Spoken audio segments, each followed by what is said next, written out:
Did he give me water?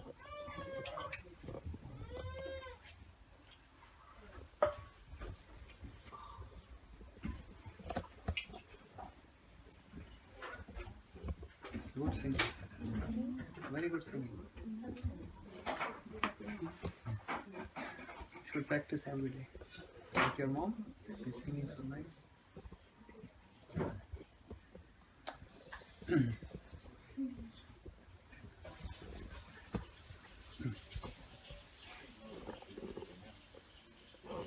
कौन देखेगा? 3 आदमी अभी से देख रहे हैं. देखने दो. ओम अज्ञानतिमिरन्धस्य ज्ञानाञ्जनशलाकया चक्षुरुन्मिलितं येन तस्मै श्रीगुरवे नमः. गुरवे गौरीचन्द्राय राधिकायै तदालये कृष्णाय कृष्णभक्ताय तद्भक्ताय नमो नमः. संसारदुःखजलदस्य पतितस्य कामः क्रोधादिनक्रमकृकवलीकृतस्य दुर्वासनस्य निगृतस्य निराश्रयस्य चैतन्यचन्द्रमम देहि पदावलम्बम्. हे कृष्णा करुणा सिन्धु दीनबन्धु जगत्पते गोपेश गोपीकान्त राधाकान्त नमोस्तुते. तप्त कांचन गौरांगी राधे वृंदावनेश्वरी वृषभानुसुते देवी प्रणमामि हरिप्रिये. यं प्रव्रजन्तमनुपेतपेतकृत्यं द्वैपायनविरह कातराजवाहः पुत्रेति तन्मयतया सर्वो विनेदुस्तं सर्वभूतहृदयं मुनिमानतोऽस्मि. भक्त्या विहीनाय अपराधलक्ष्ये क्षिप्तस्य कामादितरङ्गमध्ये कृपामयि तं शरणं प्रपन्ना वृन्दे नमस्ते चरणारविन्दम्. श्रीकृष्ण चैतन्य प्रभु नित्यानन्द श्री अद्वैत गदाधर शिवासादि गौर भक्तवृंदा. Everybody, Hare Krishna, Krishna Krishna, Hare Hare, Hare Rama, Rama Rama, Hare Hare. Hare Krishna, Krishna Krishna, Hare Hare, Hare Rama, Rama Rama, Hare Hare.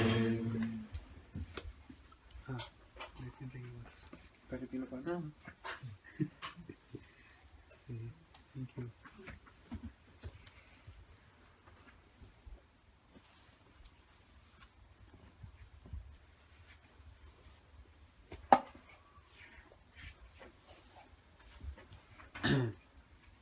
Sorry, I drank water before giving anything to you.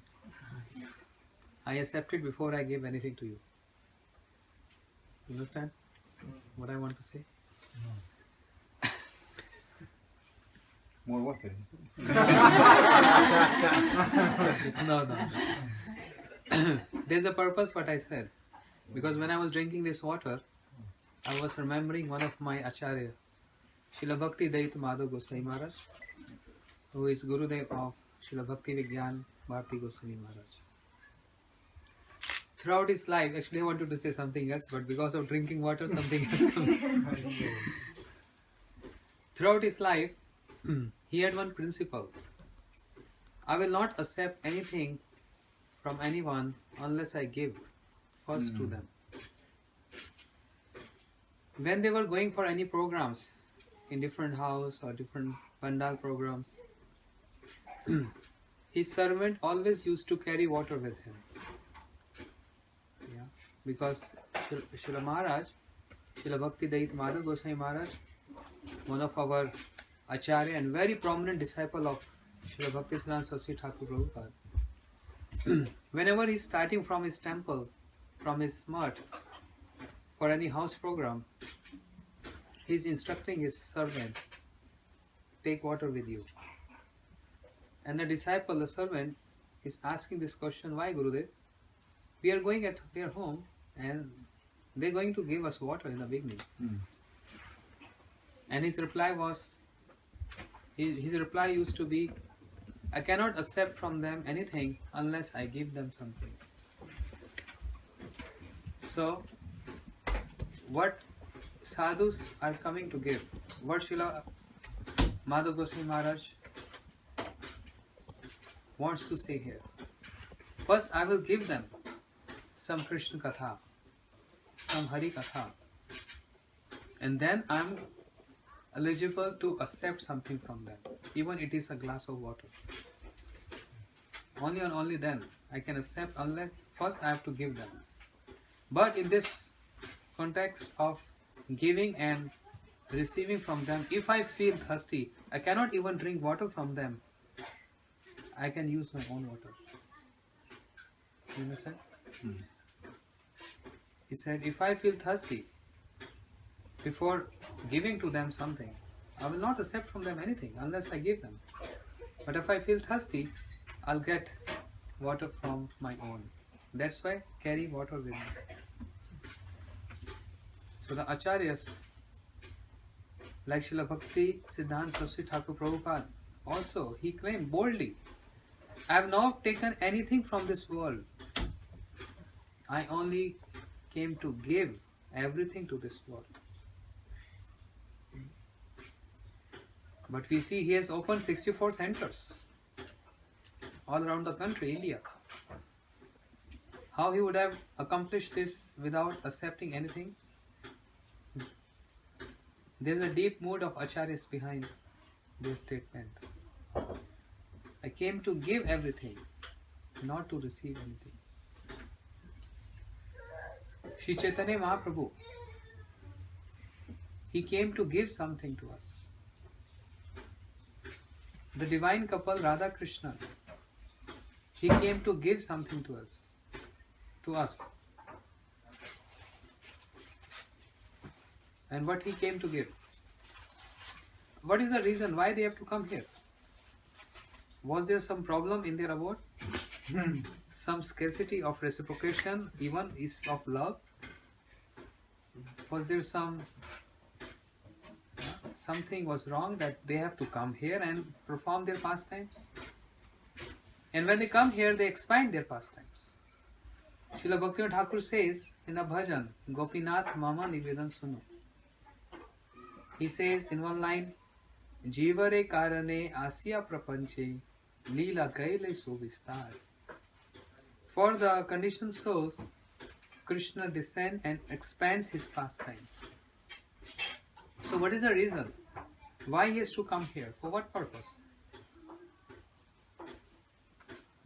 Because many times, especially in India, people ask this question. Why he has to come here? Why Lord Ram has to come here? Why your Chaitanya Mahaprabhu has to come here? I said to give something. Oh, what? They came to give. For example, all of us, all of you, staying with your family, wife, husband, children, and there is love and affection, this reciprocation, everything going very good. But on vacation, why we have to go different hill stations or different countries for the leisure trip? Why? And when we are going there, we are taking our family with us. The same family which we are living together. Was something wrong that we have to go out for vacation? No, that's not the mood. The mood behind is we are just going out for vacation to do something different what we used to do at home. At home, suppose every day for going to work we get up 5 o'clock. But when we are on vacation we get up 8 o'clock. Something different. And why something different? Just to derive pleasure.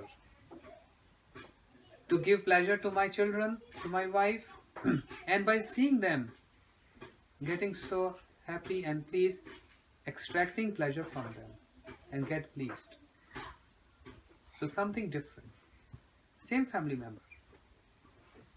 Shri Radha Krishna, and their associates, all the gopis, and the sakhas, and their mother and father, with their family.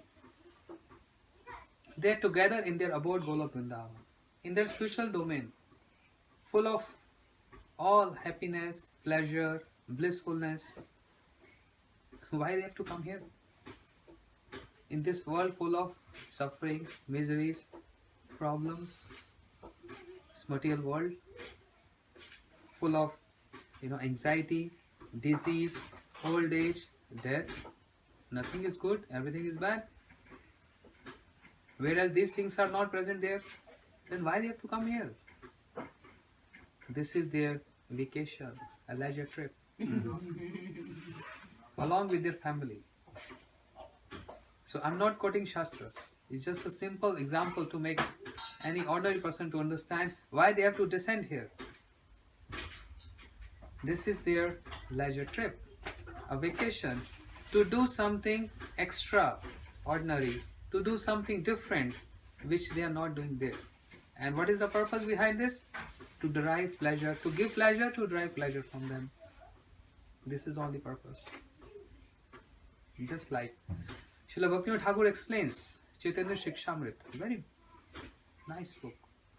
You must read this. It's like a guide book for brahmachari, for grast, for vanprasth and for sannyasi. How we have to live a daily practice, Krishna consciousness. And Srila Bhaktivinoda Thakur, in all his songs, in all his books, something very common is, he starts from very scratch and he goes to very high, to the moods of Radha Rani and to the Radha Dasya. He starts from very small and goes to very high. Yeah. In all his book, Jaiv Dharma, Chaitanya Shikshamrit. So in Chaitanya Shikshamrit, you must read that book. Srila Bhaktivinoda Thakur explains that mood of killing demons is only like a mood present in Golok Vrindavan. Putana is not coming there and Krishna is not killing Putana there. But a mood is there. Yes, once Krishna killed Putana, like it's a gossip amongst all Brajvasis. Once Putana came, and from where they heard this? From Yogamaya. Yogamaya is the director of all Krishna pastime. Yogamaya is the director of all Ram Leela. Yogamaya is the director of Gaur Leela. She is the director of the whole movie. Without Yogamaya, Krishna cannot feel this pleasure. Cannot. And who gave her right? Krishna himself gave her right. Yogamaya, complete all soul right to you. I don't know what you're going to do. Do whatever you want, but I need to be always driving pleasure with my own family member. My family member means here associates. So Yogamaya is directing this. And Krishna is just following the Yogamaya. Sometimes Yogamaya making Krishna forgetful.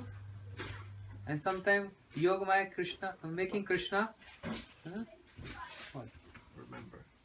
Remember. You know everything, Prabhu. Oh really? I know everything. Oh yes. Oh, Brahma stole my calf. He was bewildered before. He was searching. He was searching. On his left hand, yogurt and some pickle in his fingers. Very artistically he was eating. Seeing my calf and my cowherd boys are absent. They disappeared. Where are they? Just like a bewildered young boy. He's just moving here and there. Where are they? Where have they gone? Where have they gone? This is the position of a person who is Supreme Personality of Godhead. Krishna, who is omniscient. He knows everything. He is all pervading. Bhagwan Shri Ram, wandering in the forest, searching for his Sita. Like an ordinary person, asking the trees, have you seen my Sita? Creepers, have you seen my Sita? Oh earth, have you seen my Sita? Oh flowers, have you seen my Sita? Oh moon, oh sky. Are you Bhagwan? Are you Supreme Lord or an ordinary bewildered person? Who's making this arrangement? Yoga Maya. Because what they're getting in this pleasure. If they always remember I am supreme, I am supreme, I am supreme, there is no fun. So Yoga Maya as director making Krishna forgetful. You are not supreme, you are ordinary person. So Krishna is searching where is my calf with yogurt and pickle. Yogurt rice on his palm, tiny palm, and pickle artistically stuck under his fingers. There's special pickle in Braj. Teti ka achar is said. It's like a round ball, small balls. It's so much spicy and it's stuck under his fingers here, and yogurt and rice and his left hand, the left palm, and he's eating like this. And where is my sakas? Where is my cowherd? Where is my calves? Now because he's bewildered and he's searching and he wants to know this. Where have they gone? Yoga Maya again made Krishna remember. Prabhu, try to understand, you are Supreme Lord. Oh, Brahma. It is yours. How dare you can stole my calves and my cowherd boys. How dare? Okay, Brahma. Immediately he remembered. But sometimes forgetful. So, क्या बोल रहा था? In this way, Krishna, I was trying to say something. Why he has to come with his family? Yes, with his associates. Because this mood is there that he has killed Putana there. They heard this from Yoga Maya. This I was saying. She's elderly and she's wearing saffron cloth, and everyone worship her like she is like a sadhu, renounced person. So they all heard from Yoga Maya that once Putana came and she took Krishna, and Krishna killed Putana, and everyone was worried. And there's a gossip. Everyone is, hearing this and speaking, really, how was it? Really, how was it? Like for example, I heard a month back there was a big fire on the building. Yeah. So, I've not seen that, but I'm hearing this from many devotees here. I've seen this. So now I cannot see that fire. But it happened in the past, means a month back. I cannot see that. But I can, I can hear and I can speak to others now. This is what's going on there. But everyone is wondering, how was the scenario when Krishna really killed Putana and when Putana really took Krishna away? They want to picturize this. They want to relish this. So now it's not only one. Putana is a one case, and there are many others. Shaktasur, Tirnavrat, Agasur, Bakasur, Keshi, Vyomasur, Pralambasur, Dhenukasur, and many. And also, they also have one other very strong point. We also heard Krishna once left us and he went to Dwarika. And they were all Brajvasis are feeling separation from him. They stop eating, they stop drinking, they sleep. Day and night they are weeping and weeping and weeping for Krishna. Day and night. They heard this. Yeah. So, to manifest the same mood which was prevailing amongst only in the words, Krishna comes with his family in this home of Vrindavan, and in reality, he manifests this pastime, where Yashoda Maya and all the associates directly seeing with their eyes. Oh, before I heard there was a fire, I am seeing in front of me, my God. How terrible it is, how horrible it is. Yashoda Maya saw this. That big demon, Putana, took my darling son Krishna. Huge body. And Krishna is only, after, sucking her life here from her breast, he's just lying on the big demon Putana. huge body like a mountain, and Krishna's just tiny, small baby. And seeing this, Yashoda Maya cannot. She felt unconscious. Whereas all other Brajvasis, they are calling. They are also scared. But they're, Krishna, come Krishna. And they're thinking how we can climb on this mountain to get Krishna back. Nanda Baba came immediately because Nanda Baba was in Mathura. Why was in Mathura? Because they heard. Who heard? The Mathura people. And Vasudeva Maharaj in prison of Kamsa, he heard that Nanda Baba has celebrated a big festival, Nanda Mahotsav. Yeah. And he sent one messenger. Who? Vasudeva Maharaj. Sent one messenger. Go and inform Nanda Maharaj he should come in person and give this yearly tax to Kamsa. Because every year a person from Kamsa, messengers are coming to Gokul and other villages and collecting yearly tax for Kamsa. So Vasudeva Maharaj told to messenger, go and inform Nanda Maharaj that prior to anyone comes from Kamsa's side to collect tax from you, better you should come in person and pay him. I don't want any messenger should come to Gokul, because if he comes there, he will hear a big festival happened and there will be danger to Krishna. So that's for the reason Nanda Maharaj came to Mathura in person, gave this yearly tax to Kamsa, and in hidden, in secret, he met Vasudeva Maharaj in the prison. And Vasudeva Maharaj and Nanda Maharaj dono embraced each other. And Nanda Maharaj said, Vasudeva Maharaj, I cannot see you in this situation. You are a king. And you are in prison like this. I can't bear this. Yeah? I'm so sad to see this. And Vasudeva Maharaj said, no, Nanda Maharaj, don't worry about this. I'm worried only about your son. Because Vasudeva Maharaj is thinking this is my son. But what he's saying, I'm worried for your son Krishna. And that's the reason why I told you to come in Mathura and pay the yearly tax. So that Kamsa should not have any bad eye on your son Krishna. On your son. He didn't say it's Krishna because name ceremony has not happened yet. Yeah. But Vasudeva Maharaj is thinking this is my son because I personally kept that boy there and brought their daughter. He's not telling this. He's hiding this. Vasudeva Maharaj is hiding this. So in many ways, Vasudeva Maharaj played a very tricky role.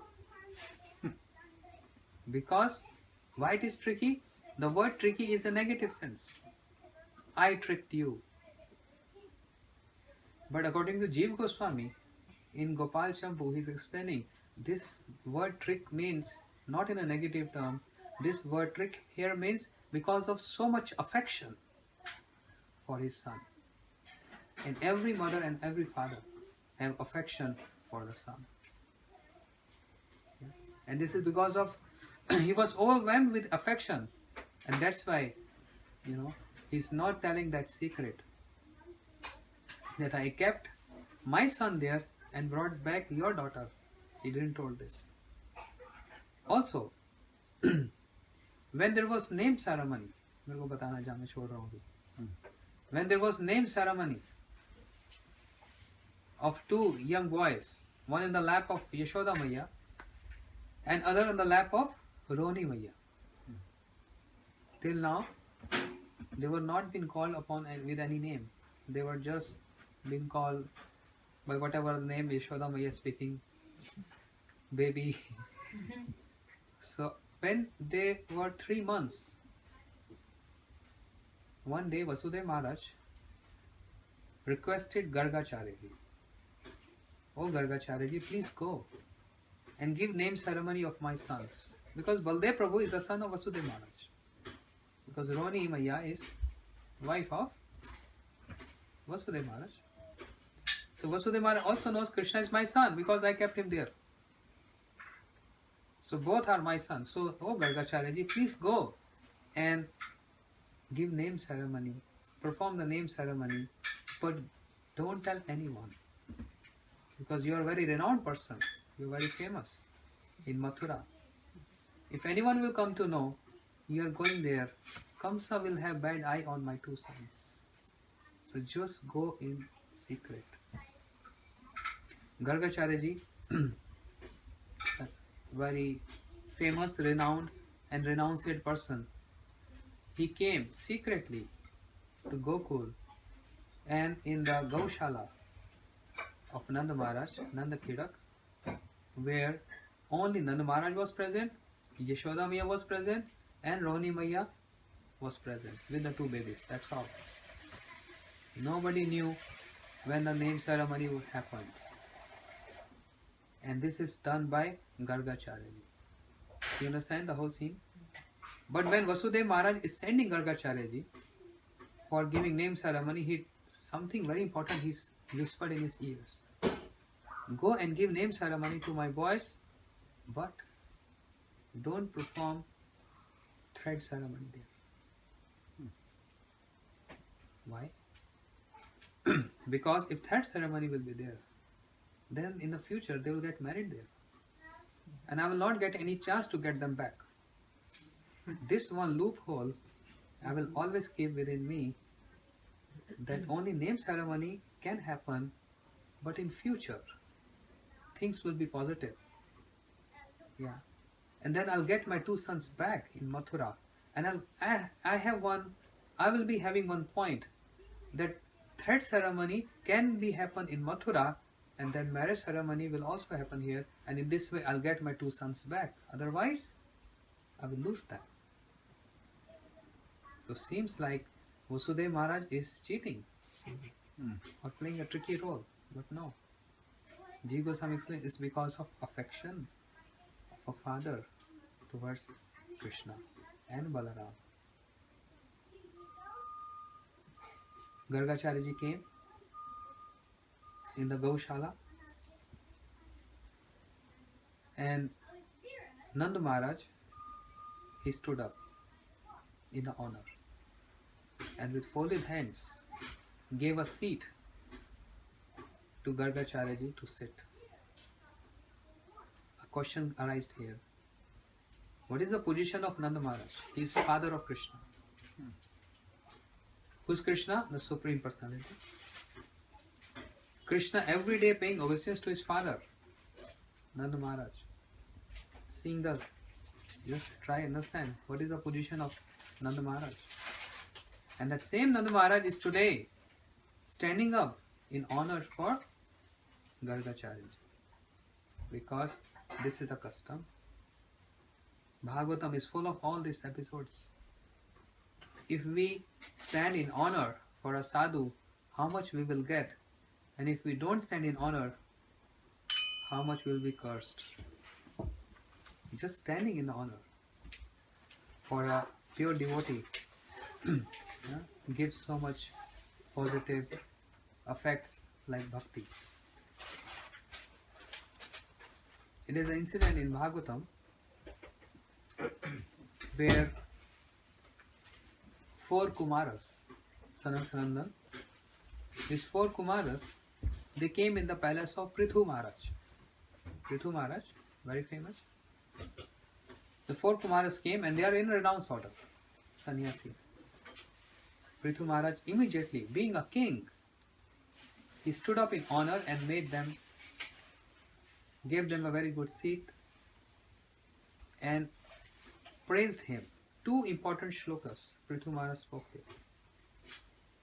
Adhan apite dhanya sadhu griya medi naam yad griya arva amba trina bhumi ishwar vara. The meaning is, a person is very poor. He has nothing. But in their home, in their house, if some sadhus are coming, high class sadhus are coming, and they have nothing to offer to them. Oh, you have nothing? Maybe just little one fruit? No, they are so poor they don't have fruit. Any asan to sit? No, we don't even have asan to make you sit. Oh, you're so poor. Just one cup of water, which is very easily available.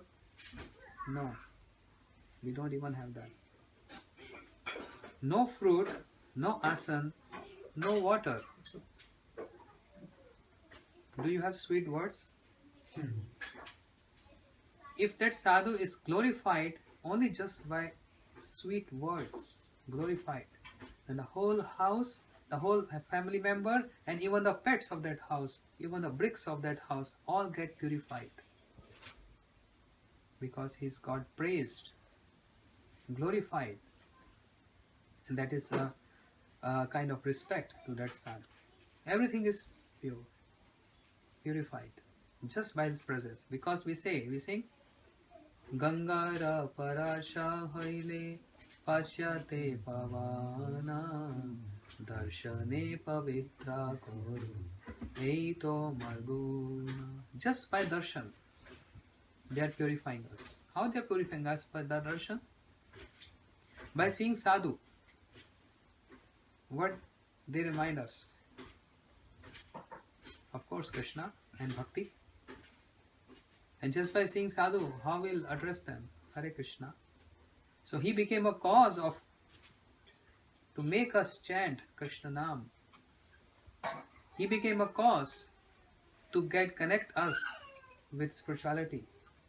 That's why their coming creates all auspiciousness. Because all auspiciousness lies only in chanting the name and remembrance of Krishna. Whereas, on the other side, this is the one verse which Prithu Maharaj said. He said, whereas on the other side, Vyal alam dhrumvai tesham arit akhil sampada yad grihe tirth pad tirth vivarjita. That house, full of all opulences, everything is there, but if sadhus are not visiting and blessing that house, then that house, maybe it is opulent, but it is compared to as the hole under the root of a tree. And who's there in those holes? Snakes. That house is poisonous house, where sadhus are not coming. But what kind of sadhu? Tirth pad tirth vivarjita. Those sadhus who are tirth pad, who are even purifying the tirthas, the places of pilgrimage, of that caliber. Yes. Can this possible? Tirthas are purifying us. We are visiting tirthas for what? Because we are sinful. We perform sin with our body, with our speech, with our mind. Three sins. When Ajamil was dying, how many Yamdutas came? 5, 7? 7? 3 Yamdutas. Why 3 came? Because performed sin, body, mind, speech. Sometimes we don't perform sin with our body or with speech, but in mind sinful thoughts are going on. This is also sin. That's why 3 Yamadutas came.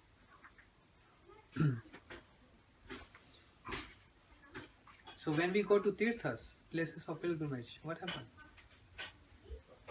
We get purified and we keep our sins there. We are making places of pilgrimage contaminated, whereas we get purified. Yeah, but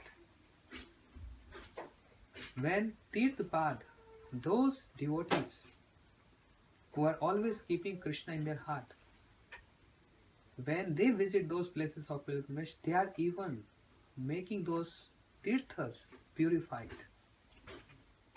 Otherwise, tirthas are also getting contaminated. Ganga, Patit Pavani, she is purifying everyone in the 3 worlds. But that Ganga was also having some doubt when she was descending from the higher planets. She had a doubt. Oh Bhagirath, I don't want to come on this planet. Because there are many sinful persons. They all will be coming to me, taking bath in me. They will get purified. What about me? I will be impure. I will be contaminated. So I will not come. But then Bhagirath said, Oh Gange, try to understand. When sinful person will come to you and they will throw their sins in you, but in the same pure water, holy person will also come. The genuine sadhu will also come. The Mahabhagas will also come. And when they will take bath in your water, they will counteract all your impurities and make you purified. Can you imagine? Sadhus are making Ganga purified. That's why this is bhajan is there. Ganga parasya hoy paschate pavan. Darshane pavitra paro hi tumar gun. Why? How they can purify even Ganga, who is Patit Pavani, very auspicious, holy river. Sadhus are making Ganga more holy because they are keeping something in their heart very heavy. And what is that? Sadhu hidim ayyam, sadhu hidim taham. Krishna spoke directly to Durvasa, glorifying his own sadhus. That sadhu stays in my heart and I stay in the heart of sadhu. Mad anyatrana jananti naham tebhyo managopi. I don't know anybody else except my sadhus, and my sadhu don't know anybody except me. We are very closely related with each other. So, Prithu Maharaj glorified 4 Kumaras with these 2 shlokas, but this is giving a lesson to us. Because Prithu Maharaj, having all opulences, but still he was aware how we have to receive a sadhu. He said, today my whole palace got purified. How Krishna exhibited this. Somebody came in the palace of Krishna in Dwarika. Who was that? And he announced, today my palace became purified. When Sudama came there, he never said, because I am present here, the whole palace is purified. He never claimed. But when Sudama came and Krishna washed his feet, lotus feet, and sprinkled the water everywhere, he said, today my whole palace became purified. Shri Chaitanya Mahaprabhu every day taking bath in the ocean, Jagannath Puri. He never claimed this ocean is Tirtha. Never. And it's a routine every noon. Mahaprabhu, it was his daily schedule. Every day, every noon he's going to take bath in the ocean and coming back from the ocean to see Namacharya Haridas Thakur. And after giving darshan to him, this was also in his schedule that I have to go there. To see the glories of Haridas Thakur. That even Mahaprabhu is restless to see him. Why? Because he is that sadhu who can purify the 3 worlds. This is one of the schedule of Mahaprabhu. Taking bath in the ocean, and I have to go and give darshan to Haridas. Why? Because he is day and night glorifying me, my holy names. So he is bound. Mahaprabhu is bound to extend his darshan to Haridas Thakur. And then he is going to take prasadam. Not before that. So Mahaprabhu taking bath in the ocean, but never he said this ocean is Tirtha. But one day, when Mahaprabhu made Haridas Thakur took a bath in that ocean. And when was that? When Govinda, the servant of Mahaprabhu, told Mahaprabhu, today Haridas not honoring prasadam. Something is wrong. Oh, why not? He's saying his health is not good. Mahaprabhu said, I don't believe this. Mahaprabhu immediately went to see Haridas Thakur next day, and seeing Mahaprabhu, Haridas Thakur paid flat obeisances, and Mahaprabhu asked this question. Never he asked this question before. Haridas, what I heard, you're not honoring Prasadam? Why? He said, because I'm not able to complete my rounds. Mahaprabhu said, impossible. I can't believe this. There is something else which you're hiding from me. Don't hide, just tell me. So telling lies and hiding from Gurudev or Krishna, this is offense. We have to be very straightforward and reveal our heart to Krishna. Yes, this is true. But in realm of love, everything is opposite. Prem nadiya ulat behti jai. Yeah, there's one phrase in Hindi. The river of prema always flow opposite, never flows straight. Hiding from Mahaprabhu, why? For his pleasure. Don't want to disturb his mood.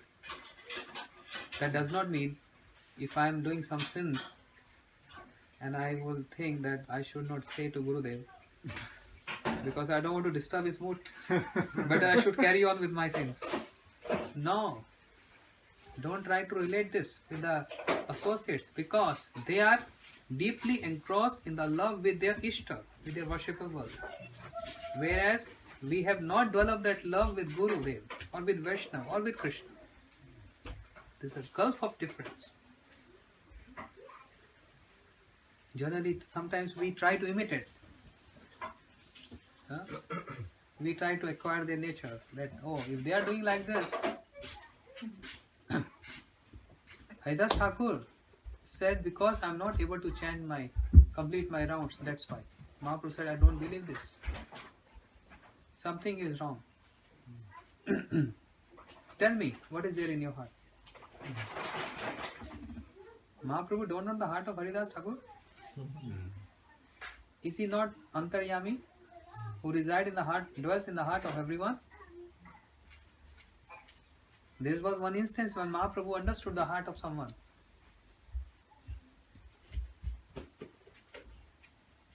In Navdeep Leela, Murari Gupta,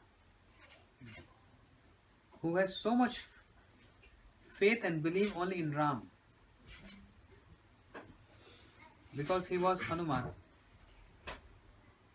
His only presiding deity, his deity was only Ram, and he is too much into love, absorbed in Ram. Yeah, so much nishtha in Ram. So one day Mahaprabhu told Murari, chant Krishna Nam, and he was stuck with wonder. Yes, Mahaprabhu. Mahaprabhu, by instructing, he left, and whole night Murari is thinking, what shall I do? I sold my life only at the lotus feet of Ram. My everything is Ram. Whereas Mahaprabhu is also my instructor and my worshipable. I cannot even disobey him. But I have more inclination towards Ram. And I cannot also disobey Mahaprabhu. What shall I do? Better I should kill myself. Better I should die. Because I cannot leave Ram. See such strong nishtha? Why? Because he is totally 500% in love with Ram. So what he kept one knife under his pillow. He was thinking whole night and kept his knife under the pillow. And he was thinking the next morning, before Mahaprabhu come, I will just kill myself. Because I cannot disobey him, I cannot leave Ram. Both things are. Mahaprabhu immediately came and spoke to Murari Gupta. Hey Murari, what you trying to do? What you trying to do, Murari? This is not good. I will not instruct you. Whatever you feel like, you do. How Mahaprabhu came to know this? He's Antaryami. He knows everything. Another example, Sanatana Goswami. By visiting, because he was visiting many forests and drinking many water from the ponds, his whole body got so much boils, and the liquid was oozing from those boils. His whole body became contaminated. But he never told anyone. And one day, Mahaprabhu saw Sanatan. Oh, Sanatan, Sanatan, Sanatan. He wants to embrace him. But he's saying, no, Mahaprabhu, don't touch me. Don't touch me. My body is contaminated. It's impure. Mahaprabhu, please don't touch me. And Mahaprabhu forcefully coming and embracing Sanatana Goswami. Yeah. Mahaprabhu forcefully. And Sanatana Goswami is in tears. He was not happy. Huh? Embracing Mahaprabhu, you are not happy? Everyone is dying to get embrace of Mahaprabhu. King Pratap Rudra. He was dying to see Mahaprabhu. Just getting one darshan. What to speak of embrace? Just one darshan of Mahaprabhu. And he was forbidden many times. No, no, no, no. But Sanatana Goswami is not happy to receive this embrace from Mahaprabhu. And he's crying. And it's happening every day. So Sanatana Goswami is thinking, to whom shall I reveal my heart? Mahaprabhu is not listening to me. And I don't want to touch him. He's so beautiful, golden, effulgent form. Whereas my form, my body is full of all this disease in my body. I should speak to someone. And he spoke to Jagdanand Pandit. He said, Prabhu, I'm going through all this troubles every day. Better I should give up my body. I should die. Then Mahaprabhu will not embrace you. Just see the dedication of Sanatana Goswami. Because Mahaprabhu is embracing him and he don't want his beautiful body to get contaminated. He wants to give up his body. The extreme of dedication, the extreme of love towards Mahaprabhu. Whereas in this world we see many people want to give up their body for foolish reasons. My girlfriend left me, my boyfriend left me. Yeah. And many other reasons. I don't want to survive. You see? But Sanatana Goswami, so much absorbed in love with Mahaprabhu that I cannot survive like this. So their motive is to give pleasure to their Ishta, to their worshipable. So he consulted with Jagdanand Pandit. What shall I do? Better I should give up my body. And Jagdanand Pandit said,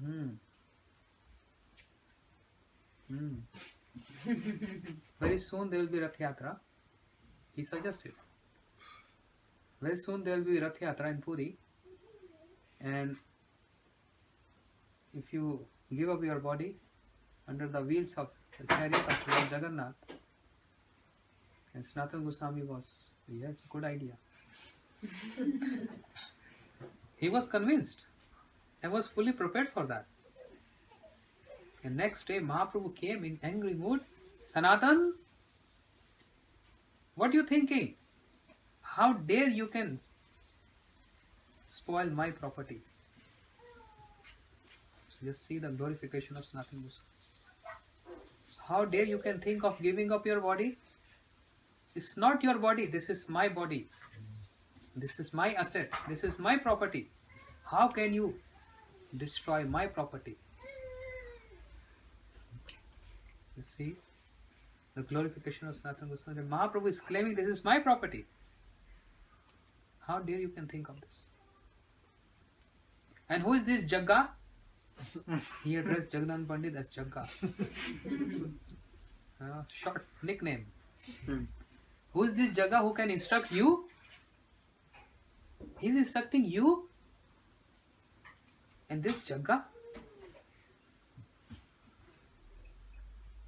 why I'm speaking all these pastimes? This shows Mahaprabhu knows what is going on. He knows the heart of everyone. And Sanatana Goswami said, Mahaprabhu, today I understood how much you love Jagdananda Pandit. And you don't love me. Why are you saying like this? Because you are chastising Jagdananda Pandit by saying Jagga. And you glorifying me. In this realm of love, if someone chastising someone, if a higher person chastising his inferior, his disciple or his devotee, then this is love. And when it is glorification, then it is just rejection. Material world is opposite. If I start glorifying everyone, everyone will be so happy and peace. If I start correcting someone, hey, is this the way you sing? He will feel bad. Very unpolite. He's so rude.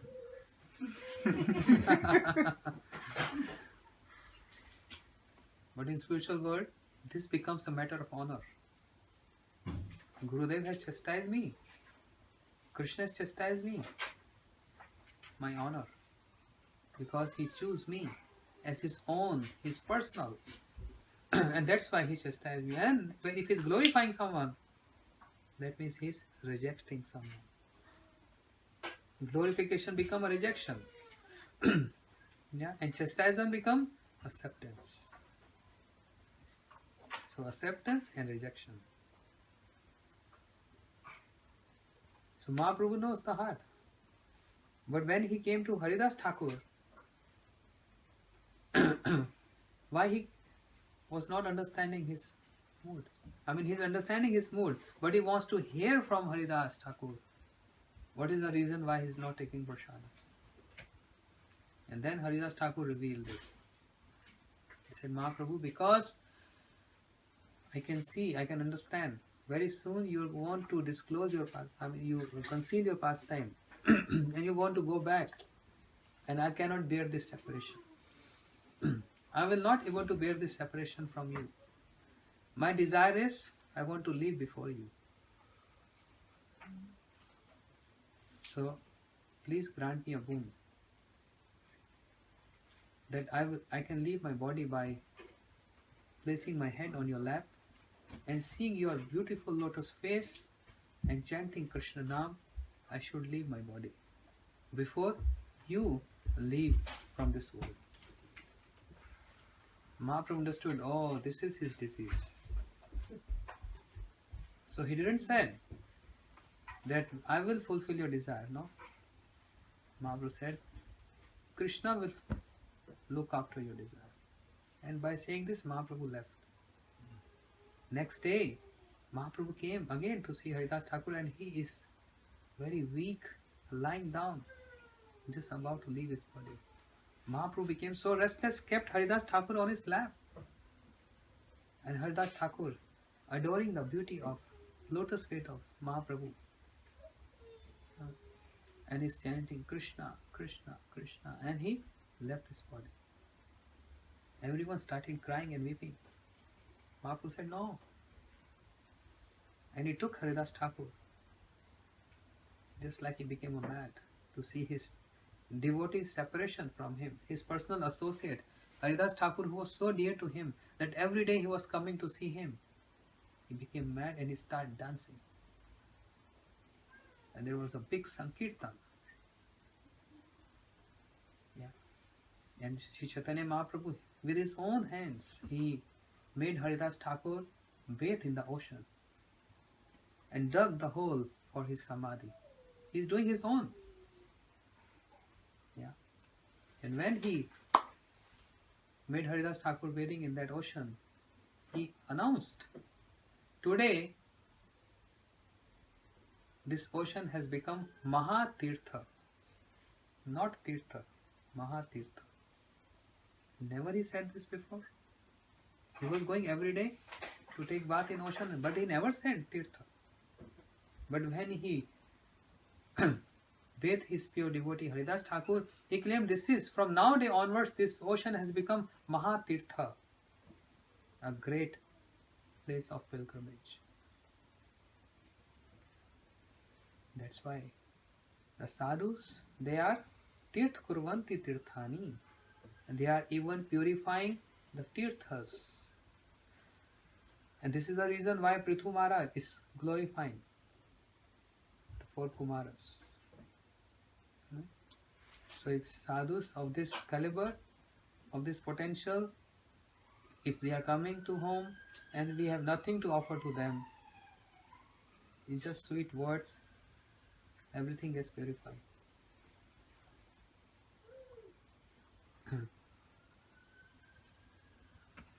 Srila Bhaktivedanta Vaman Goswami Maharaj. Maybe many of you have not seen him. You saw? No. You can see his picture, but you can also see him through hearing. Like many times I say, I have not seen in my life Srila Bhaktivedanta Swami Maharaj Prabhupada. But I can also say, yes, I've seen him. By so much hearing about him and so much reading about him. That's a bona fide vision. Srila Vaman Goswami Maharaj, so meek and humble, being an acharya of the society. And those days Srila Gurudev was not initiating. He was assisting in all the initiation process. Whoever is getting attracted to Srila Gurudev, Gurudev was offering them to Srila Vaman Goswami Maharaj because he was acting as a present acharya. He was an acharya of that time. But his mood was, he was always, most of the time, visiting very remote villages, remote areas, and staying sometime with ordinary person or sometime with his disciples. Very poor, old, broken hut. He's going there and staying with them. Because his mood was, nobody comes here. So I have to come there. Especially on the day of his Vyasa Puja, his birthday, appearance day. When the whole temple in Navdeep has been decorated with flowers, balloons and many other paraphernalia. Because next day, tomorrow will be his Vyasa Puja, appearance day. And Vaishnavas from all over the country assemble to glorify, to offer their Pushpanjali to their Gurudev. And he was very quiet, not speaking to anyone, just looking. And the night before, he just, midnight, waking up his servant, get up. Say, yes Gurudev, what you want? Pack your cloths and take 3 sets of my cloth. Where we are going, I don't know. Where we are going, I don't know. So what do you mean? Just follow what I am saying. No further questions. So he's taking one bag of his Gurudev, one bag his own, and everyone is sleeping because they are all tired in decorating the temple, and this he's looked from there. Going to either bus station or railway station, getting bus or train and just going very far from Navdeep Dham in a very remote village, and midnight knocking the door. And disciple, very poor disciple, farmers, they're like, who is that? Midnight knocking our door. And they're, half asleep and rubbing their eyes, opening the door. Gurudev? My goodness, my goodness, Gurudev? Midnight? And he's shouting, his family, Gurudev has come, please get up. His wife, what? And midnight, they ask, Gurudev, how come you're here? Hare Krishna. No answer. Then the servant is telling, give some bed, something, he can sleep because he's tired. So they are arranging, whatever is their small setup. They are arranging for his bed. Yeah. Then if sometime it is heavy rain the night, and because I have seen him many times, he's always he has a habit to always having an umbrella with him. He never used to travel without umbrella, even it is sunny day or it's a cold day or it's a rain day, or even if sitting in a plane or in a train or in a car. It's always his habit, always carrying an umbrella. So when it's raining and the roof is getting leakage, it's not proper setup. The rain is the water is falling on his bed, and he can't sleep. And servant is lying on the floor, and he said, Gurudev, can I wake them, the family, to tell them to arrange something better? He said, shh, let them take rest. They're working whole day. Don't disturb them. And he's opening his umbrella, sitting on the bed, and whole night chanting. Yeah, whole night is chanting, not asking anything. This was his mood. And the whole day, next day, in the morning, all devotees so excited to see Guru Maharaj ki jai. And they see Gurudev is not in the room. Oh, where is gone? Maybe temple hall, temple room, Param Gurudev's Samadhi. Searching everywhere, not finding. Maybe he's in Ganga. The whole Navdeep Dham, Mayapur, everywhere searching, not finding Gurudev. So they assume he has hidden somewhere. So finally they keep his picture, and everyone is offering their Pushpanjalis, glorification, big feast. Everyone is gone. After 2 days, Gurudev coming back. When everyone is gone, Gurudev is coming back. Srila Bhaktivedanta Vaman Goswami Maharaj coming back. When he is coming back, all brahmacharis very excited to receive him. Gurudev, where were you? Where were you? We were looking for you. He used to give a very mild smile, Hare Krishna.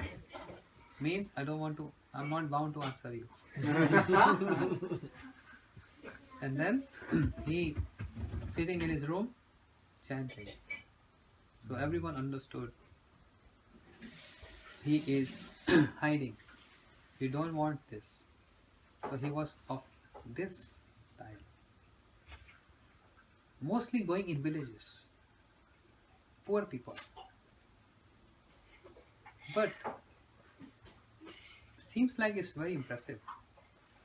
But don't consider this is a criteria to understand that he is, he's Mahabhagavat. But this is not a criteria that one person is Mahabhagavat. I understand what I'm trying to say. This is his personal mood. The symptoms of Mahabhagavat is different. And they all are humble in their own zone. Why I'm saying this? Because there is another example. Srila Bhaktivedanta Swami Prabhupada, founder Acharya ISKCON. Hundreds of temples around the world. Millionaire, billionaire, his disciples. The Ford, his disciple. Yeah. So much opulences, so much riches, just following his footsteps. And there was one cassette which I heard almost 20 years back. And if you hear that cassette, it's in Hindi, conversation with one big businessman, literally fighting to Srila Prabhupada, abusing him. If you hear that cassette, you feel like hitting that person. It is such offensive. So some devotee recorded their conversation. But there is something very good message coming out in that conversation. And the mood of Srila Prabhupada coming out through that cassette. This businessman is shouting at Prabhupada, how you consider you are a sadhu? Is sadhu wear opulent clothes like this? Yeah, you always riding on planes, big Rolls Royce cars. This is not the symptom of sadhus. He's saying so many things. Why you travel on these big cars if you are a sadhu? Then Srila Prabhupada said, because of thieves like you. Because of thieves like you. Why are you saying we are thieves? He said, yes. If your country have so many thieves and the thieves have big cars, and your country will give only motorbikes to policemen, will ever policeman able to catch the thief? He said, no. That's why the police has to be given big cars so that they can run more fast and catch the thieves. So that's why I'm riding on big cars, because of thieves like you. Because you're taking everything from the nature. Everything taken from the nature. Yeah, and you manufacturing and you claiming you are the Lord. You are the owner. The owner is Krishna. You are stealing everything from Krishna and you label yourself as your owner. You are a thief. And for people like you, I have to sit on these big cars. And I must tell you, all these planes in the world, they are meant for sadhus, not for you people. We need planes. We need every facility of every technology because we want to serve Krishna. Whereas you are there to exploit the potency of Krishna. This is the difference. You know, then what he said? He said, you are always running after rich people. You never run after poor people. Srila Prabhupada said, yes, this is true. I run after rich people. Why? What is the problem in that? Are they not human beings? There are millions of societies in the world who are looking after poor people.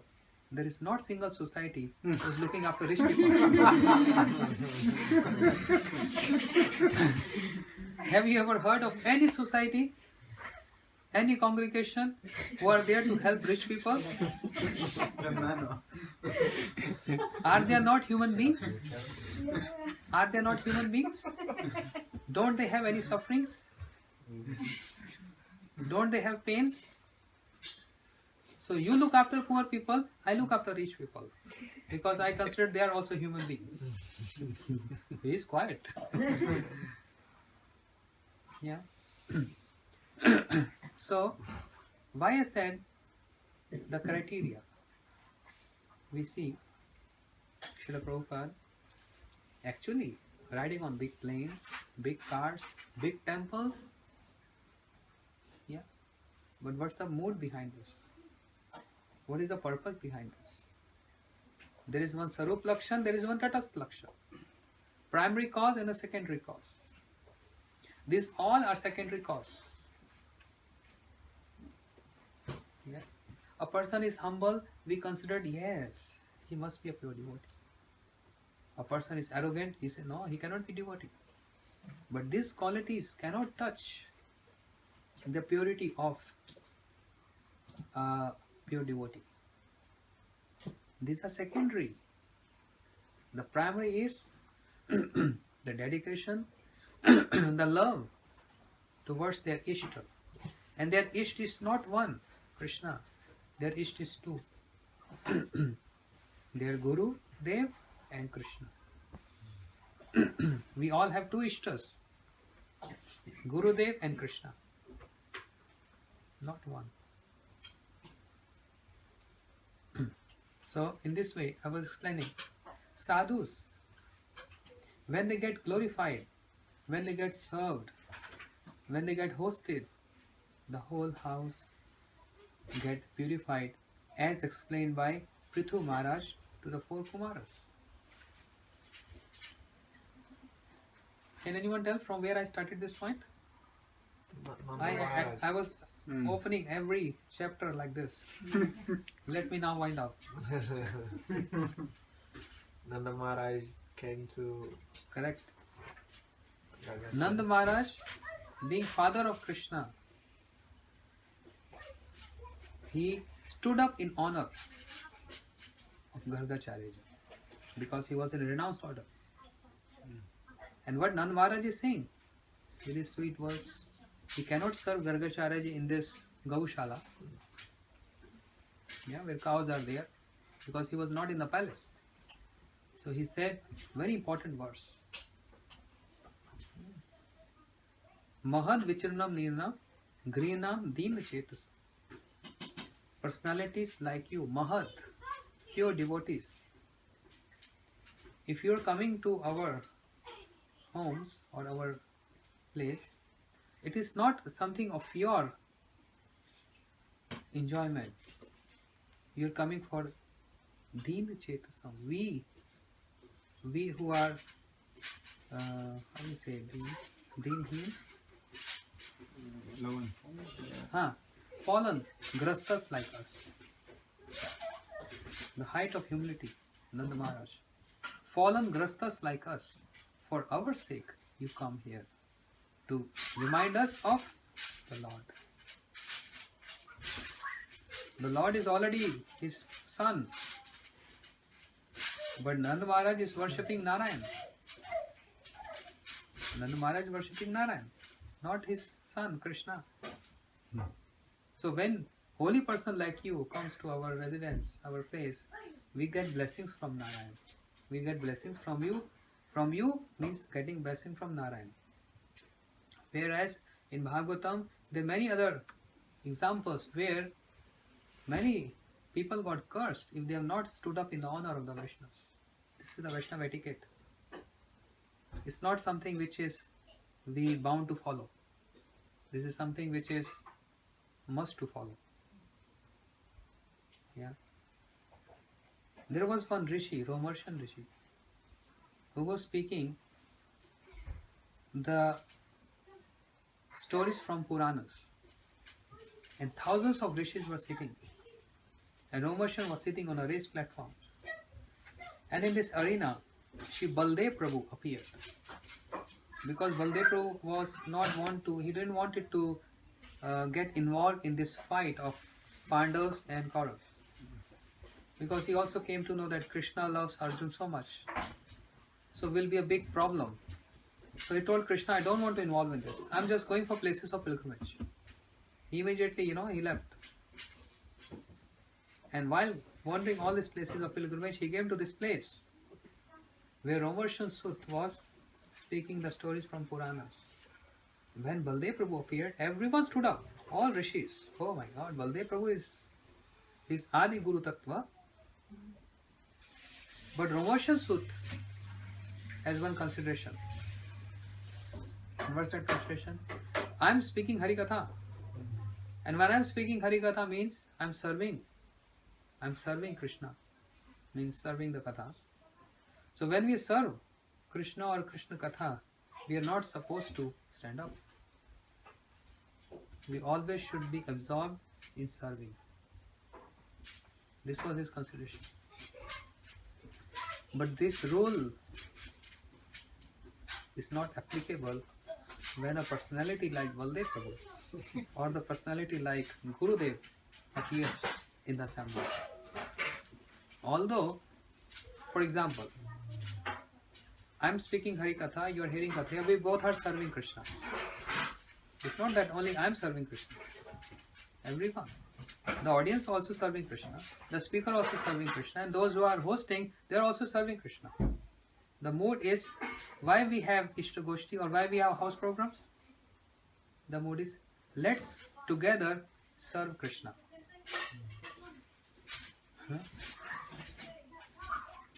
So one purpose of serving Krishna is speech. Glorifying Krishna, the name of Krishna, the form of Krishna, the qualities of Krishna, the pastimes of Krishna or the associates of Krishna. Everything is service of Krishna. And the audience who are hearing also serving Krishna. One who is cooking also serving Krishna. Means they're serving all the Vaishnavas. One is hosting, everything is service. So this is like a service campaign together.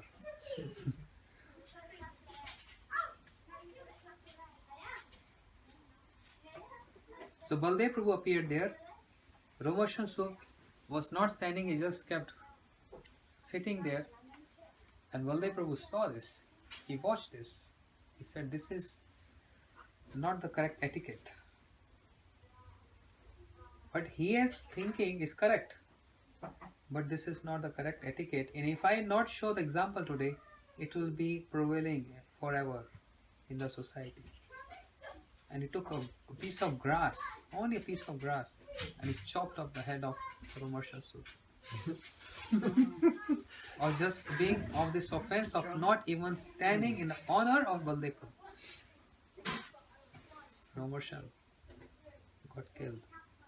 And all the rishis starting crying, "Oh, what you done, Baldev Prabhu, what you have done?" They were hearing so much Hari Katha. Who will speak Hari Katha to us now? And Baldev Prabhu glanced over the son of Romershal Sud, who was just sitting in the audience. His name was Ugrashava Sut, means Sut Goswami. Baldev Prabhu said, "This child will speak Hari Katha." He said, "No, he don't know anything. He's just a small young child." Baldev Prabhu took his hand and put him on his raised platform and blessed him. And all the knowledge, not only the knowledge, all the Vigyan, science, the realization, everything infused in Sutta Goswami. Mukam karoti vachalam pangu lankete gir. Everything infused him. And Sutta Goswami became capable to speak, which even his father was not able to speak. The pure Hari Katha. He got blessed by Baldev. This is one example. Other example is King Indradyumna was serving his Shaligram. Yeah. And he saw Agast Rishis coming. Agast Rishi is also Guru Varga, very powerful. He is the one who swallowed the 7 oceans. We can't even drink 2 buckets of water. The stomach will explode. And he drank 7 oceans. Not only 1 ocean, 7 oceans. He drank like this. Such powerful Rishi. He came to see the king Indradyumna and he was busy in his serving Shaligram. And he saw. The king saw him. But again, he has this mood. I'm not supposed to get up if I'm serving my worshipable, my Shaligram. So he kept sitting. And Agast Rishi came and started chastising him. "Oh King Indradyumna, even seeing me, you are not even standing in honor for me. It's not the matter of honoring me, it's a matter of etiquette. You are transgressing this. Niyam agraha." Rupa Goswami said, "Atyahar prayasascha prajalpo niyam agraha.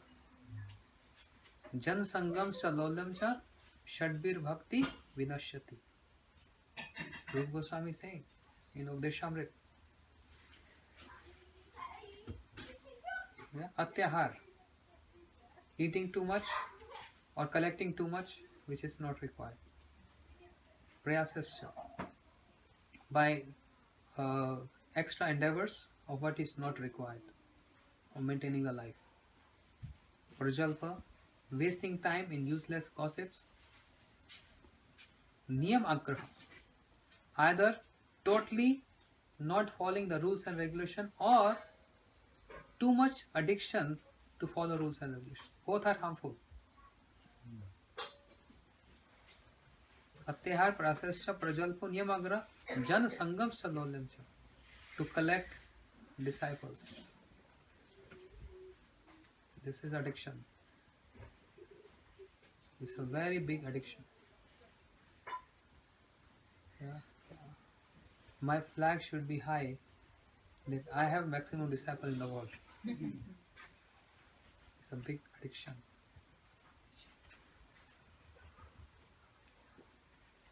A guru is not dependent on disciple.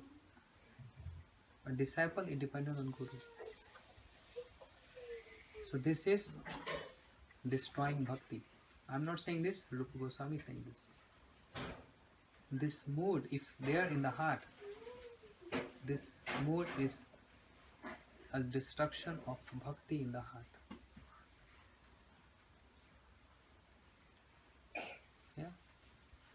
So Niyam Agraha, I don't want to comment on that point.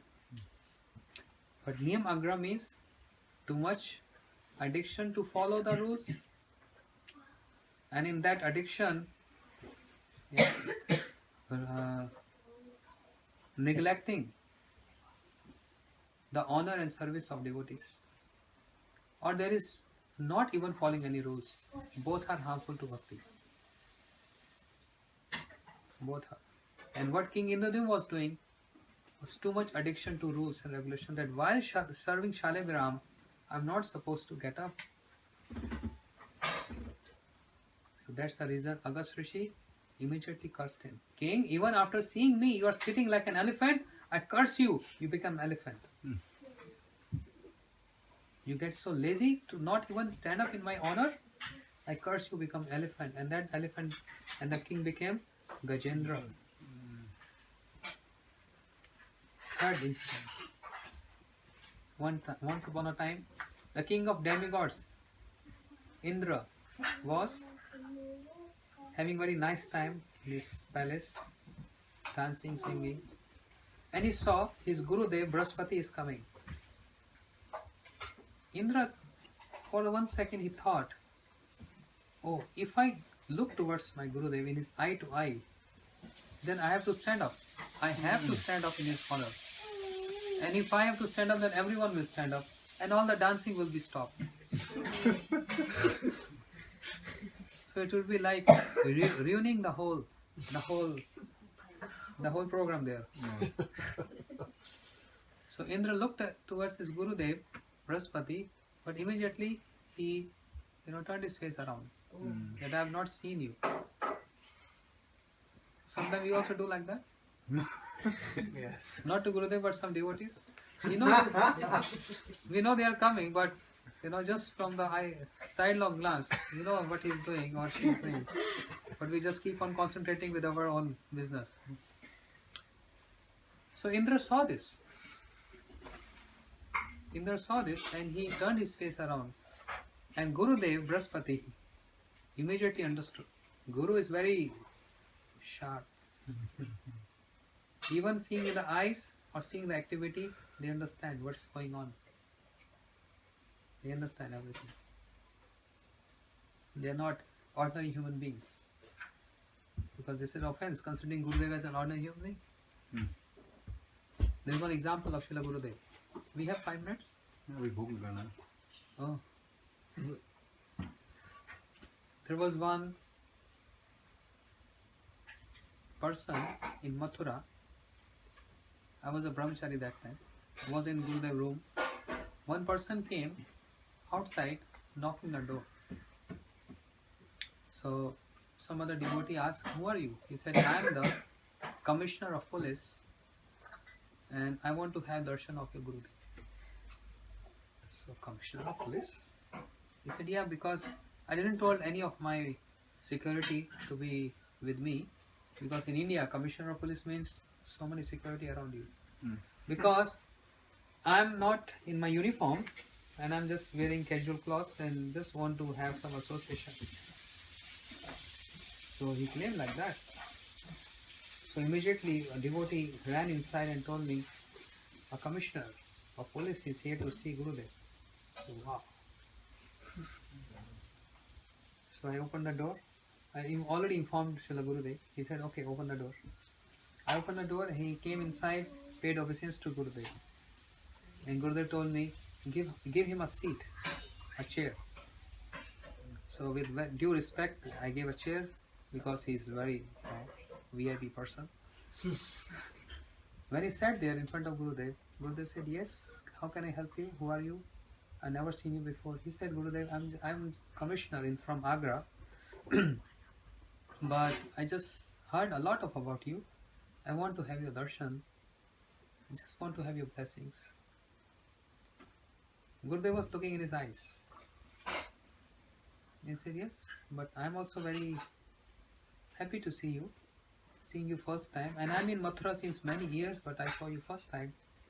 Well, it's very good meeting. Yeah. So he told me, give some prasadam to him and give him very good welcome. I said, yes, Gurudev.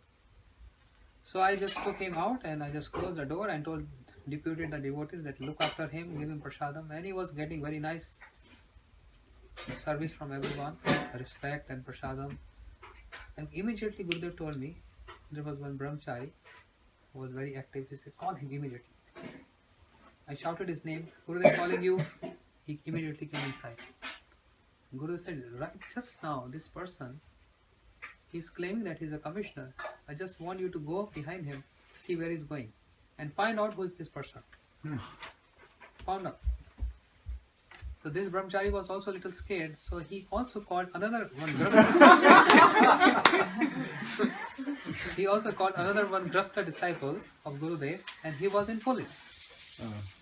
Okay, and he was also not in uniform. He was wearing dhoti and all, tilak.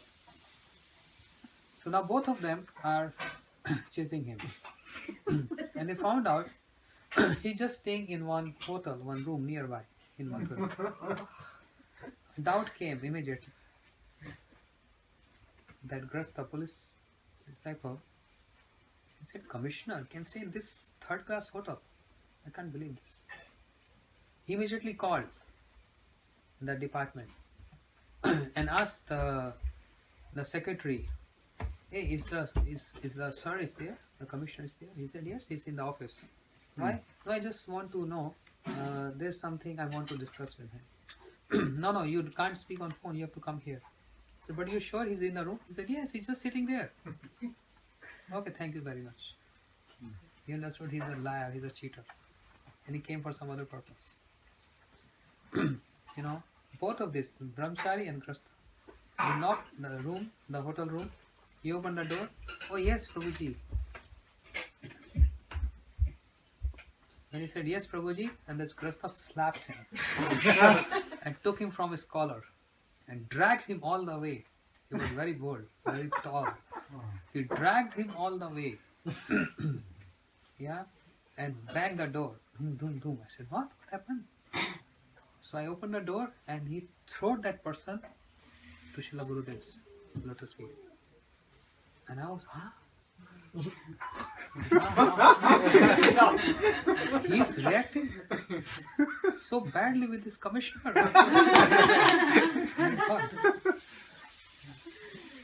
And then he stood up, this person stood up in front of me and Gurudev. This Grasta slapped that person 2 times. And told Gurudev, he's a fraud. He's a fraud. He's not a commissioner. I confirmed he's there already. Then Gurudev said, okay, don't beat him anymore. Just tell me, who are you? Just tell me. And don't lie anymore. Otherwise, my devotees will look after you nicely. Then he revealed. He said, Gurudev, I'm an ordinary person. He started crying. I'm an ordinary person. I was telling lie to you. I'm a fraud actually, you know. But I just wanted to have, I wanted to, you know, grab one land illegally on your name. You know, that this belongs to Narayan Maharaj, will make a temple here. This was, he revealed his whole fraud in front of Gurudev. And Gurudev said, just by seeing in your eyes, I would have understood. I would understood before. It didn't took me long to understood what is in your heart. Just I looked in your eyes. At that moment I have understood everything. And the moment you left, I sent my devotee to chase you and get all the information. I knew this. So me and other devotees there, we were not able to understand. But Gurudev, in just vision, he was, what is going in his heart, he understood. Because they have supernatural vision. They can see what is going in the heart. So no one can cheat Gurudev. Even if we think physically he is not present and I can cheat him anyway, not possible. Not possible. He will speak to us through someone. He will speak to us. Yeah. So in this way, Brihaspati guru of the demigods, he turned his face around, and then Indra lamented, "Oh, what I did! I offended my Gurudev." And what consequence he has to go through? The demons came to know that Gurudev has rejected him. The guru of demigods have rejected demigods. So they took this an opportunity and they start attacked on demigods. And what? They conquered the Indraloka, Swargaloka.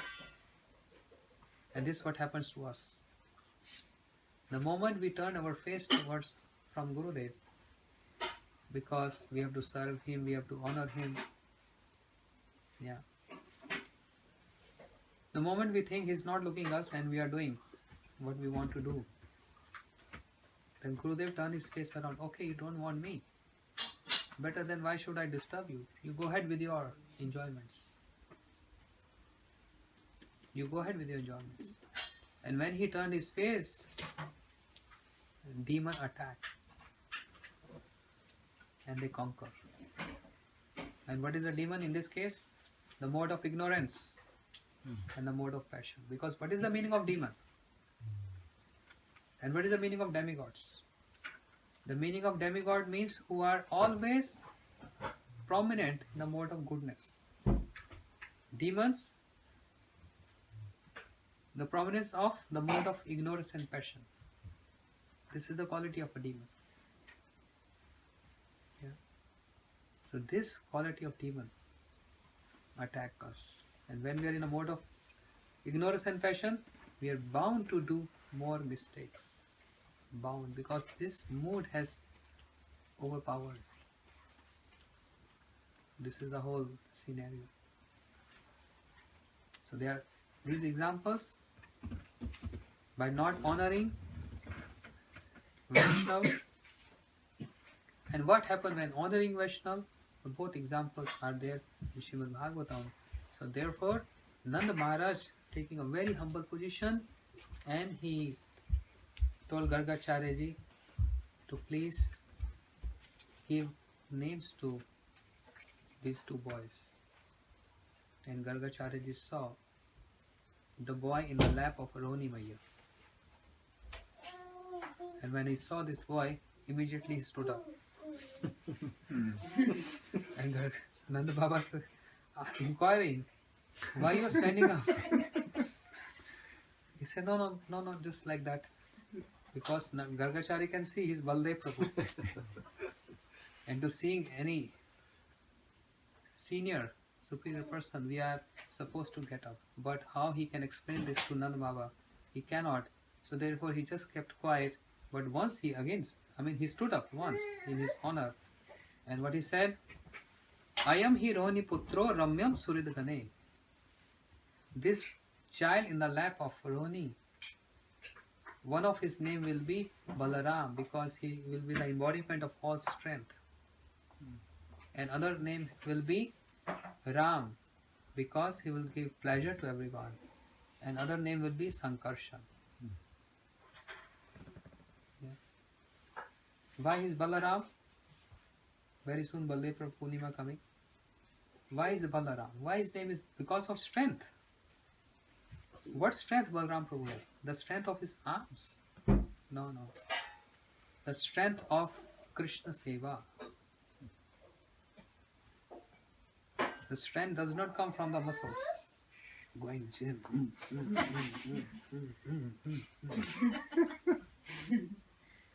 You know, I was seeing one trainer. I got one experience, and he was teaching to the young girls that when you are in difficult situation, if you get abused by someone, how with small tips you can get released from their. So he's saying even a very muscular person comes and grab you and want to trouble you.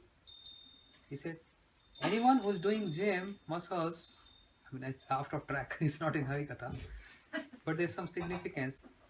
A big person with muscles, he develops muscles. But, he said, if you just, with pen or with nails, if you just pierce this part, is always very tender. The muscles is like this strong. This part, you just click like this. So he was teaching to the young girls, if you get abused by someone in the marketplace, on the street, and if you are seen a person is very strong with muscles and you cannot fight, don't worry, don't get panic. Just like this, because this is not strong. This is always soft. So why I have to say this? Just nonsense thing comes in between. But Baldev Prabhu, strength means the strength of Krishna Seva. Because Baldev Prabhu expand himself, not only his expansion of different paraphernalia, but different moods also in the service of Krishna. The whole soul body of Baldev Prabhu, his whole soul mood is meant to serve Krishna. That's why Adhishtatra Devta of strength, the predominant deity of strength, Baladev. So this name ceremony was done. Nand Maharaj was so happy. Oh, Baldev, Balaram. Now seeing the boy in the lap of Yashoda Maiya. Gargacharya ji gave name ceremony. Asan varna strohi yasya grinitam anuyugam tanum shukla rakta tatha pitam idanim krishnatam gata. Your son, he is Nanda Baba, your son, in many other yugas, he have assumed, accepted many different colors. In Sati Yuga, he was white complexion. In Treta Yuga, he was red complexion. And in Kali Yuga, he is not speaking about Dwapar, which was running at that moment. But first he announced, predicted about the Kali Yuga. The same boy in Kali Yuga will accept golden color. And Idanim, and now Krishnatam Gata. Krishna.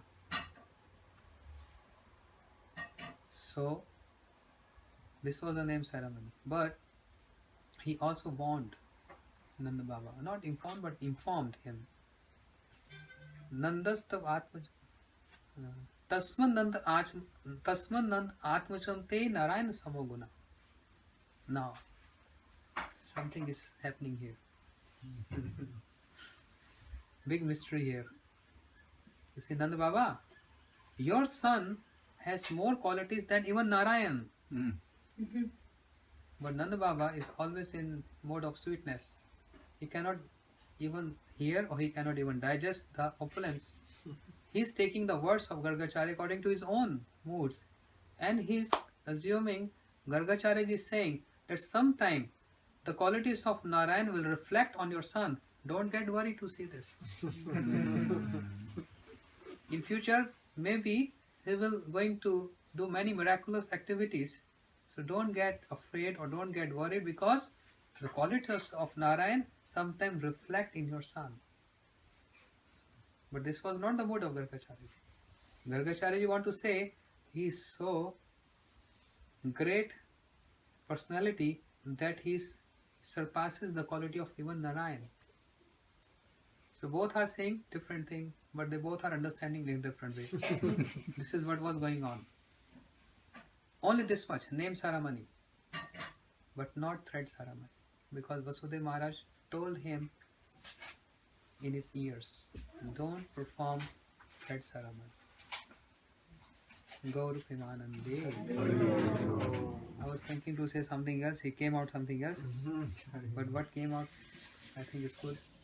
But I will continue tomorrow. Okay? Something more than this. In continuation. But please remember what I spoke. Okay? Maybe I will forget, but you will remember. Thank you so much for coming. Hare Krishna. Vancha Gautu Kripa Patitanam Pavnebhyo Srila Gurudev ki jai. Srila Bhakti Vedanta Vaman Goswami Maharaj ki jai. Maybe you have a question? Yes. I wanted to ask that, you said... A short question or long question? I mean, answer will be short or long? Because Bhoga is ready. Okay. I tried to Yes, speak very yes. quickly. You're saying that the pure devotees you know, they're supernatural powers, they know everything. So it's like Trikala Gyan. So if in your mood, you like paying obeisances, you understand there's some difficult situation like a dance is going on or something. In my heart, in my mind, and even from a long distance, I pay my obeisances to my Gurudev. I think there's an example of one of the Goswamis, Narottam Das Thakur, if I'm not mistaken, pays obeisances from far, far away, like that. So if you do like this, then the Gurudev, with that power, he knows that your mood Of course. is there. So at that time in assembly, you may not do because it's not practical. So how does that work with these examples? The rule regulation says by seeing a personality like Gurudev or any of such personality, just by having glance from far distance, we should pay obeisance to. But when we are also coming close to that person, again we have to pay obeisance. The example which approves this is Sri Raghunath Das Goswami. When he escaped, when he came to Panihati near Calcutta, and Sri Nityan Prabhu was sitting under one big tree along with all his associates. Seeing from far distance Sri Nityan Prabhu, Raghunath Das Goswami paid flag obeisances from far distance, even though Nityan Prabhu was not acknowledging him. But then the devotee, the associate of Nityan Prabhu, informed him, Raghunath has come. And seeing Raghunath Das Goswami, Nityan Prabhu was so, he was so delighted, and he said, oh, let him come here. And when Raghunath Das Goswami came, again he paid obeisance near to his lotus feet. And what he has to hear in return, Nityan Prabhu said, Chora, you are a thief. This is the reward he got. The title he got, thief. So this is one example. The other example is Shri Chaitanya Mahaprabhu. Whenever he is wandering in the streets in Jagannath Puri, whenever he see the flag on the dome of Lord Jagannath, the dome, flag, just by seeing that chakra and flag, Shri Chaitanya Mahaprabhu pay obeisance, no matter if it is a street or wherever it is. From far distance, he is paying this. But when he is again entering inside, he is again paying obeisance to in front of Jagannath. So with these two examples, we can understand that seeing Gurudev, Srila Gurudev, or anyone Guru Vargas from far distance, at the very spot, we have to pay obeisance to him. And then when we come near to them, again. But this is not, it is not like it is, I am taking this, I have to do this, it's a mandatory. It's not that I have to do this. It has to be spontaneous, out of affection. That, oh yes, seeing a personality like Srila Gurudev, I have to pay obeisance to him. And what to speak of paying obeisance to Gurudev? I was speaking where? Oh, in New York.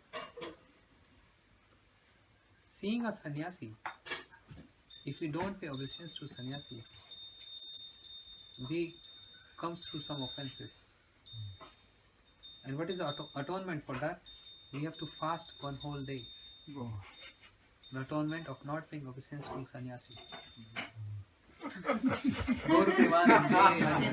I'm not speaking about myself, but this is a rule, a regulation. And my Guru Maharaj, Srila Bhakti Pramod Puri Gosai Maharaj, he was 101 years old, 102. And many times I've seen that sannyasis, his disciples, sannyasis, or disciples of his godbrothers, when they're coming to see Guru Maharaj and paying flat obeisances to Guru Maharaj in his room, and Guru Maharaj is 102, he cannot get up from his bed. But what he speaks, he said, I'm so sorry, I apologize that I cannot get up from my bed, but I pay my obeisances to you just by sitting on my bed. So then those disciple sannyasis, they are saying, no, Guru Maharaj, why you have to say like this? You are our Guru Maharaj. Then Guru Maharaj said, but you are sannyasi. And jokingly then he said, Baba, I cannot fast whole day.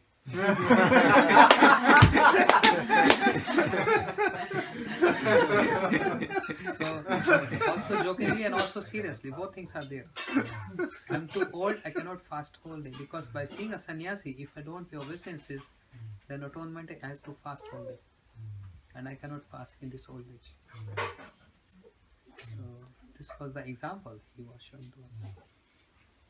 So this is a regulation that. The other thing, if I may, is a good example that Mahaprabhu, he didn't say when he went in the sea that this is Tirtha, Mahatirtha. When he took Haridas, he said then it's Mahatirtha. So in that case, if Agastya Rishi is coming and seeing, why is he, my foolish mind cannot understand why he's upset that he isn't given praise. Or Balaram Because took these personalities, they are very humble. They are not considering any man upman, any honor or any dishonor. But it's a prime duty, responsibility on their head to set up an example in the society. If king will not follow this, the whole subject will do this. And if they will follow this, what will be the consequence? Because this offense, they will go to hell. So they are protecting many others by setting up one example. So this is their mercy. This is their blessing. It's not their curse. We are seeing that's a curse. Because any personality of that status, if they are cursing, there has some reasoning. They are not like us. If you made me upset, hey, get out from here. They have a purpose behind this. Naraji cursed Nal Kuber Manigriv, the son of Kubera. And because of that curse, what they have to become? The trees in the courtyard of Nanda Baba, the demigods have no access to this pastimes of Krishna, which these two trees have access to by the curse of Naraji. So it's a curse or a boon. So this is one angle. Another angle is, if a senior member, a sannyasi or a senior person is in the assembly, any assembly, house, temple, or in any house, if we see any grasta is doing something wrong, it is his prime duty, without any consideration, to correct that person. If you don't correct, because he's senior, if you don't correct, that offense will come to his head. Yeah. And if he's correcting, and grasta or any person neglects it, and that sannyasi is gone, then the offense will not touch that sannyasi, because he already corrected us. He is gone. And if I'm not following again that correction, I'm not doing that properly, then the offenses I will have to go through. Then I will have to go through these offenses. So any senior person in assembly, it becomes his prime responsibility to correct a person. And if he does not, then he has to take all the offenses. So better they correct it. So Baldev Prabhu, he saw this. This is not proper etiquette.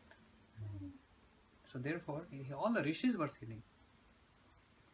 So Baldev Prabhu saw this. So who can be more superior than Baldev Prabhu? So he has to correct. But his correction was in a very different way. And also Agastya Rishi had this mood. I have to correct the king, because if I don't correct the king, the whole subject will follow the king. Because the subject is bound to follow the king. Yeah. This is the reason. Hare Krishna. That's why Srila Gurudev and other Vaishnavas, senior Vaishnavas, they always, just by coming, they first of all see around and they correct. This is not good, this is not good, this have to be like this. One example came to my mind from this when you were speaking was about how Puru got it totally mixed up. Is Durvasha Muni, when he was expecting some respect or something, and the Sudarshan Chakra is chasing him in reverse. So how do you understand that? I've understood it correctly. I could have got it wrong. Every incident is not in the same line. Yeah? In the case of Durvasa Rishi, it was a different episode. There, Amrish Maharaj, having this consideration, shall I give more preference to Ekadashi, or shall I give more preference to what Durvasa will think? And Durvasa, even though he was sannyasi there, and Amrish Maharaj was a king and Grasta, but there was superiority of Amrish Maharaj. The reason being, Durvasa knows the situation of the falling of Ekadashi. Still, he was not giving that. I'm not getting the word. Priority to that Ekadashi. Rather, he's giving priority to his own honor. So, if he's senior, if he's superior, then he would have told Amrish, don't worry about me. First, you follow Ekadashi Vrata. He was seeking his more attention to him rather than Ekadashi. Durvasa is not wrong. Please try to understand. I will elaborate on this tomorrow. All these prastames of many examples in Srimad Bhagavatam is only meant for a lesson. And Krishna chooses personalities to impart a knowledge or a lesson to the whole world. Like Arjun cannot get bewildered, but Krishna made Arjun bewildered, and he spoke Bhagavad Gita on the pretext of Arjun to speak to whole world. You know, like that. So that's why Durvasa was in Braj. He is blessed Radharani. And you have seen so much pastime because one time Gurudev spoke this in Mathura, I remember. See, many times we hear always the anger mood of Durvasa, but don't consider Durvasa to be less. He is witness Braj pastimes. He blessed Radharani. So he has also very high moods. But sometimes Krishna chooses different personality to give a lesson. Shiva, Mahadev cannot preach impersonalism, Mayavad. Krishna, who is always glorifying, Mahadev is always glorifying Krishna with 5 heads, chanting Ram Nam. And he's witnessed all the pastimes of Krishna, Ram, Mahaprabhu, everyone. How he can preach Mayavad? Krishna chose him for this. Okay? Tomorrow. So many things coming tomorrow, I don't know. Very important follow-up question. But in Kali Yuga we see that we are bound to make offenses. They are very foul and impossible. So, at least in my case, to commit an No, offense. it case is my case also. So, I mean, the consideration, I think, might be different for Kali Yuga, so who offends. So it was- Why, by hearing this answer, why you want to get concession?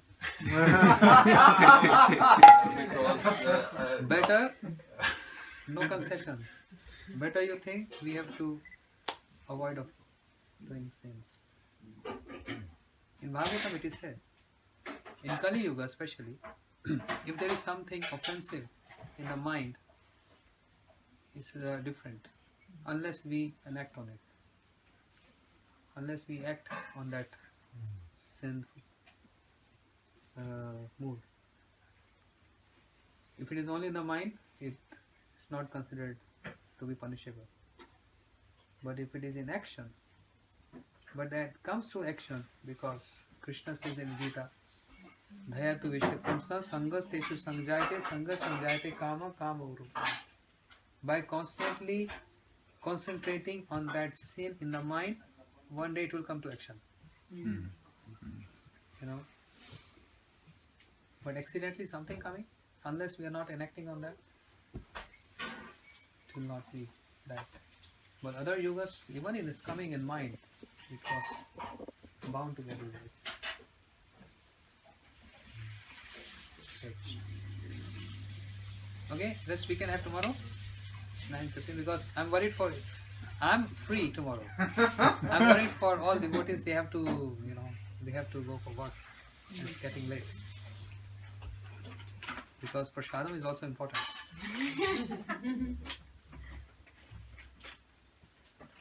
Radhika Didi ki. Thank you for hosting Krishna Seva at your home. Thank you. Hare Krishna.